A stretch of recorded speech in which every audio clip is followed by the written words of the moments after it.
ছোট একটি ছাদ বাগান, আর এই ছাদ বাগানে লাগানো হয়েছে নানা প্রজাতির ড্রাগন গাছ। গাছের কাণ্ডে ধরা লাল, সবুজ, হলুদ পাকা ড্রাগনগুলো দেখতে যেমন সুন্দর আর খেতেও ভারী মিষ্টি। যাত্রাটি 2 প্রজাতি দিয়ে শুরু করলেও বর্তমানে এই বাগানে রয়েছে অন্তত 60 প্রজাতির ড্রাগন, যার মধ্যে ফল এসেছে অন্তত 30 প্রজাতির গাছে।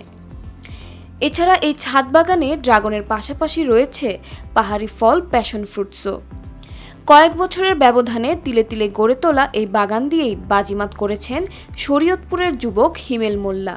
আর এখান থেকে বছরে অন্তত 2 লাখ টাকা আয় করেন তিনি। বিষয়টি শুনতে অবাক করার মতো হলেও এমন একটি ছাদ বাগান করে সবাইকে তাক লাগিয়ে দিয়েছেন এই যুবক উদ্যোক্তা। জাজিরা উপজেলার বড়কান্দি ইউনিয়নের ডুবিসাহেবর এলাকার হায়দার মোল্লা ও হাসিয়া বেগম দম্পতির ছেলে হিমেল মোল্লা উচ্চ মাধ্যমিক সম্পন্ন করার পরে আর পড়াশোনা করেননি, তবে বাগানের প্রতি ছোটবেলা থেকেই ছিল তার অগাধ ভালোবাসা। করোনাকালীন সময়ে সিদ্ধান্ত নেন বাগান করার, তবে বাড়িতে তেমন জায়গা না থাকায় ছাদটিকেই বেছে নেন বাগান করার জন্য। প্রথমে তার বাবা রাজি না হলেও পরবর্তীতে ছেলের আগ্রহে নিজেই কিনে দেন গাছের চারা। এদিকে ড্রাগন চাষে খরচ, পরিচর্যা ও রোগবালাই কম হওয়ায় ড্রাগন চাষ বেছে নেন তিনি। ধীরে ধীরে 60 প্রজাতির ড্রাগন চারা সংগ্রহ করে রোপণ করেন। এর মধ্যে purple haze, big pink, pink rose, ব্রুনিবারি 1, physical graffiti, Vietnamese red, red self, হলুদ, বিগ হোয়াইট, থাই রেড, কনিমায়ের, boulder, rose velvet, Taiwan red, OG gold, blackish red, আসুন্তা 3 সহ অন্তত 30 প্রজাতির ফল ধরেছে, যার প্রত্যেকটির স্বাদ আলাদা আলাদা। তবে ফলগুলো ভীষণ রসালো আর সুস্বাদু।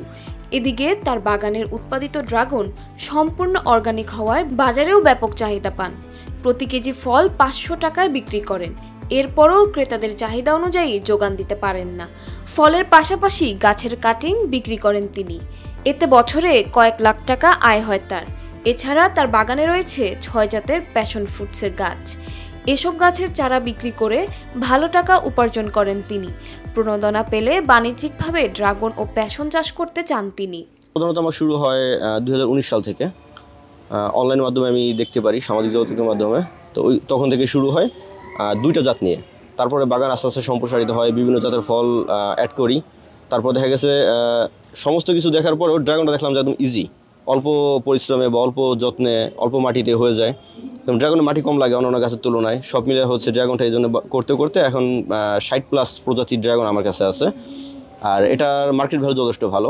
এখান থেকে আমি ব্যাপক একটা হিউজ ইনকাম থাকে। যেমন ফল বিক্রি করতেছি আমি, ফল বিক্রি করার পাশাপাশি আমার কাটিং সেল হয়। ফল বিক্রি করে প্রতি সিজনে মাসে মোটামুটি আমার 20-25 টাকা ইনকাম থাকে। কাটিং বিক্রি করে সারা বছর যদি হিসাব করি তাহলে 1-1.5 লাখ টাকার উপরে কাটিং আমার সেল হয়। তার এই ছাদ বাগানে পরিচর্যা করতে সহযোগিতা করেন পরিবারের বড় সদস্যদের পাশাপাশি ছোটরাও। তারাও ফল গাছের পরিচর্যা করে আনন্দ পান। এছাড়াও তার বাগান দেখে অনেকেই ছাদ বাগান করতে আগ্রহী হয়ে উঠেছেন। ছাদে বাগান করতে চাইছে, পরে আমরা একটু নাই আসছিলাম যে ছাদে বাগান করে ছাদ ক্ষতি হইব, ক্ষতি দিব, যাতে ক্ষতি না হয়। পরে দেখি ও করতে চায়, তো পরে দিছি ঠিক আছে, ছাদে যখন বাগান করতে চায় তো করে দিই, গাছ কিনে দিছি আমি নিজেই করে দিছি। আল্লাহ আমাদের ছাদও ভালো আছে, বাগানও ভালো হয়েছে। স্ট্রবেরি, মালবেরি, ড্রাগন সুন্দর ফল হয়েছে, অনেক জাতের ড্রাগন আছে। অবশ্যই আমার ইচ্ছা আছে, আমার এর থেকে চারা নেওয়ার ইচ্ছা আছে। আমি এর থেকে চারা নিয়ে আমার ছোট করে, আমি তো এইভাবে আমার তো সময় নেই, তারপর আমার ইচ্ছা আছে তার সাথে কিছু কথা বলবো, তার সাথে কিছু ফুলের চারা বা এই যে ফলের চারা নিন। বিশেষ করে ড্রাগন ফলটা তো এমনি দেখতে সুস্বাদু, এটা খাইতেও সুস্বাদু, দেখতেও সুন্দর, কত সুন্দর। আমার মামা যে বেড়াইতে যায়, সে আমরা ওই যে গাছে পাইন দিই, আমার মামার সাথে সবসময় সাহায্য করি পরে আবার ফল আমাদের থেকে অনেক সুন্দর লাগে, খাইতে ভালো লাগে। কৃষি সম্প্রসারণ অধিদপ্তর বলছে 60 প্রজাতির ড্রাগন ফল এনে অনন্য দৃষ্টান্ত স্থাপন করেছেন হিমেল। তাকে বাণিজ্যিকভাবে চাষ করতে চাইলে কৃষি বিভাগ পরামর্শ সহ সব ধরনের সহযোগিতা দেবে জানান এই কর্মকর্তা। প্রথমেই এই কৃষককে সাধুবাদ জানাই এবং এত সুন্দর একজন উদ্যোক্তা যে 60 প্রজাতির ড্রাগন নিয়ে আসছে। আসলে এতগুলো জাত আমাদের দেশে অ্যাভেলেবেল না, তো ওনাকে এতগুলো জাত নিয়ে আসার জন্য ওনাকে ধন্যবাদ জানাই। আর সেই ক্ষেত্রে এখন যে বিষয়টা হচ্ছে যে উনি যদি বাণিজ্যিকভাবে উনি চাষ করতে চায়, আমরা সবসময়ই তার পাশে আছি, আমরা সকল কৃষকের পাশে থাকি। বেকারত্বের যুদ্ধে ছাদের এই ছোট্ট বাগানই এখন হিমেলের বড় স্বপ্নের ঠিকানা। তার সফলতায় অনুপ্রাণিত হচ্ছে আশেপাশের তরুণরাও।